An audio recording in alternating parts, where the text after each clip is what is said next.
सातत्याने बदल हा प्रकृतीचा नियम आहे. आज जे जसे आहे ते उद्या तसे राहणार नाही. जे आज मित्र आहेत ते कदाचित उद्या मित्र राहणार नाहीत किंवा आणखीन घट्ट मित्र होतील. हे आपण आधीच काहीच ठरवू शकत नाही.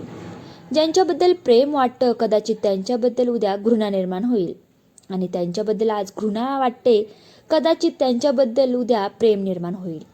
राग, प्रेम, मोह, मत्सर, भय, वासना, दुःख, आनंद हे सर्व भाव माणूस वेळोवेळी अनुभवत असतो.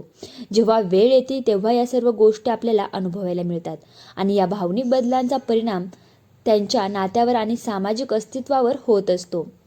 चला तर मग वेळ वायाला न घालवता आपण कथेला सुरुवात करूया. अर्जुनच्या पार्टीमध्ये घडलेल्या घटनेमुळे अन्वी फारच अस्वस्थ झाली होती. खरं तर अर्जुनबद्दल तिच्या मनात मैत्रीपलीकडे कोणतीही भावना नव्हत्या. तिने कधीच त्याला तसं काही संकेत दिले नव्हते, कारण ती त्याला फक्त एक चांगला मित्र समजत होती. मित्रापलीकडे तिच्या मनात कोणतीही भावना नव्हती. तरीही त्याने सगळ्यांसमोर तिला प्रपोज करून तिला दुखावलं होतं. तिला या गोष्टीचं खूप दुःख झालं होतं. अर्जुन नापसंत करण्यासारखा नव्हता. तो दिसायला देखणा होता, श्रीमंत होता, मनमिळावू होता, आणि कुठेतरी त्याच्या आत्मविश्वासाला खात्री होती की अन्वी त्याला नक्की पसंत करेल. अन्वीला तिच्या सौंदर्यामुळे अनेक प्रपोजल्स येत असत. त्यात काही नवीन नव्हतं, पण अर्जुनवर तिचा मित्र म्हणून विश्वास होता की तो मनात काही असेल तर एकांतात बोलेल, चारचौघात तिची बदनामी करणार नाही.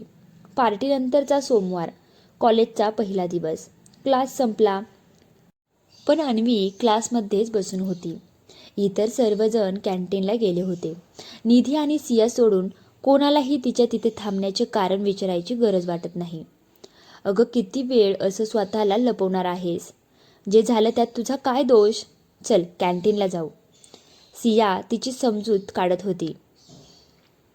यावर अन्वी हळू आवाजात म्हणाली, मला कळतंय ग, पण अर्जुन मित्र होता. त्याने जरा तरी विचार करायला हवा होता की मला कसं वाटेल. सियाने आग्रह केला, पण अन्वीला एकटं राहायचं होतं. ती काही कॅन्टीनला तिच्यासोबत गेली नाही. ती तिथेच बराच वेळ बसून राहिली. काही वेळाने खूप वेळ बसून राहिली ती तिथेच, आणि काही वेळाने अन्वीच्या मनात एक ओळखीची आठवण चमकून गेली. कबीर, लहानपणीचा मित्र, शाळेपासून ओळख. आज कॉलेज वेगळं होतं. भेटी कमी झाल्या होत्या, पण दुःखात त्याची आठवण आली, आणि चेहऱ्यावर एक स्मित हास्य आलं त्याची आठवण आल्याबरोबर.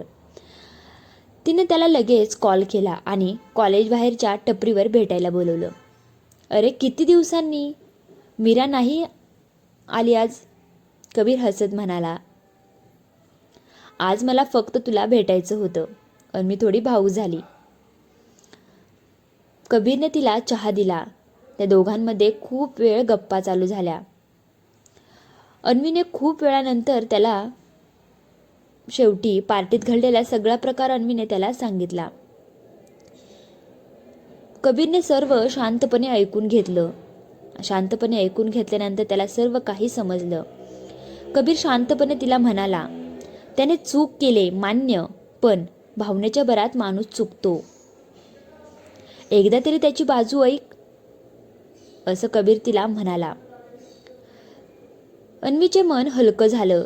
चल मिसळपाव खाऊया, कबीर मस्करीत म्हणाला.